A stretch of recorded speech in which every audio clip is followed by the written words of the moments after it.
The Absolutely True Diary of a Part-Time Indian by Sherman Alexie is a coming-of-age novel telling the story of Arnold Spirit, aka Junior, an aspiring cartoonist growing up on the Spokane Indian Reserve.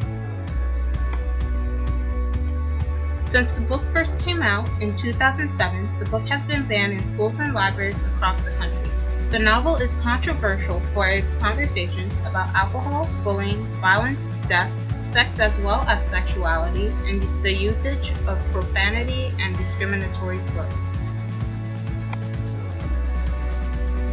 Some people may argue that in a way, the book encourages negative behavior. Parents may argue against the book because they do not want their children to be exposed to the way Sherman Alexie addresses the themes of the story. For example, the cussing or topics of sex he uses to describe Junior's experiences throughout the story. On the contrary, children are already exposed to many of these causes that have led the book to be challenged before they reach high school. Sherman Alexie simply uses common language and topics that teenagers have been exposed to for years. By relating to teens, Sherman Alexie successfully addresses the issue of racism in a way that is not taught in schools or shown in everyday life. By using the critical race theory to analyze the novel, the audience would be able to look past the language and see the theme that Sherman Alexie is trying to convey. Let's use the critical race theory while determining the status of the absolutely true diary of a part-time Indian is because of the socially unspeakable topics the book addresses. The critical race theory, or CRT, is used to emphasize the importance of examining and understanding how culture shapes the way we think about, experience, and respond to racism. What readers need to understand is that the book addresses the important and needed to know information of racism still being alive and used to stereotype and discriminate against minorities, and in the context of the book, Native Americans in modern day America. Alright, so how do you see racism and the effects of racism in today's pop culture? I know right now with Donald Trump in the office, racism, we talk about it in like the political sense and how we see it, you know, in our government, and we worry about that. But I think with Trump and having racism more highlighted, it's also seen in our culture. So for example, if you think about, or like it's now people who work in pop culture who normally wouldn't express their like political views and racist views, now they're being able to because they don't fear losing their job.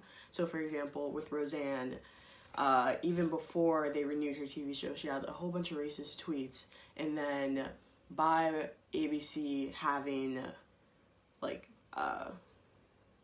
rebought it, it was kind of like saying like in pop culture, like, okay, being racist is acceptable. But as we saw with her cancellation after her latest racist tweet, hopefully that means that you know, as a society, we've like decided, oh, even though this is occurring in our government, we're kind of accepting it. We're not going to accept it in pop culture where we have more of a choice.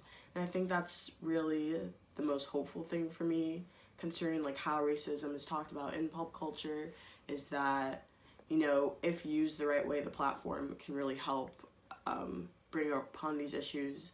A show like Blackest, I feel, is a great example of that, where having this like prominent like black family and having them talk about like what is to be black in America, I think it really helps like spread the message, and hopefully not people who are racist seeing this, even though it won't completely change their ways, gives them a new like perspective on what it means to be like a person of color, and just in general having prominent people of color like in the media and stuff, I think really helps.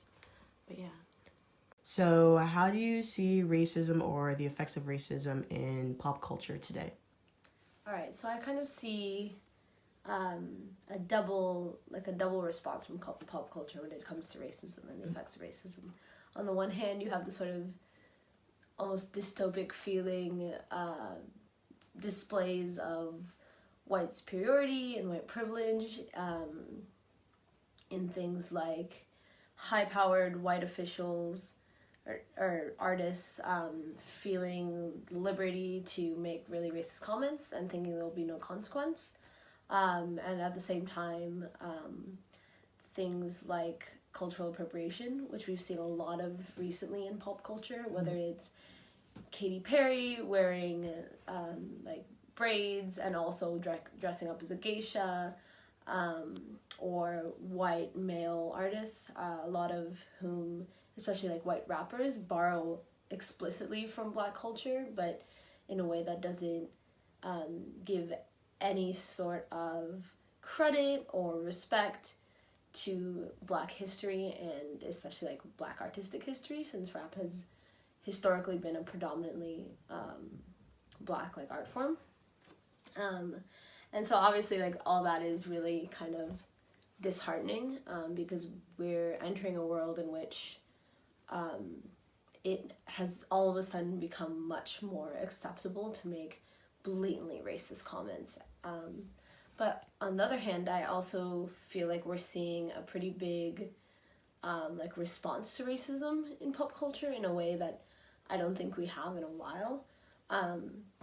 There's all of a sudden art, and especially song, has become much more politicized and become really like a tool for speaking out. So for example, in Childish Gambino's This Is America, he like really powerfully speaks to like the Black condition and the Black experience in America, and even in ways that are more subtle, and because of that more poignant, and the imagery he uses I thought was really powerful. But so those are the sort of the two ways that I see racism in pop culture today, as we have on the one hand people using media as, or abusing media as sort of a channel for racist ideas, thoughts, discourse. But on the other hand, I think we've had a really powerful response in saying, no, this is not something we're going to accept. And in fact, like, let me tell you about my experience. Let me show you how racism is, like, why this is not an acceptable thing. So, thank you.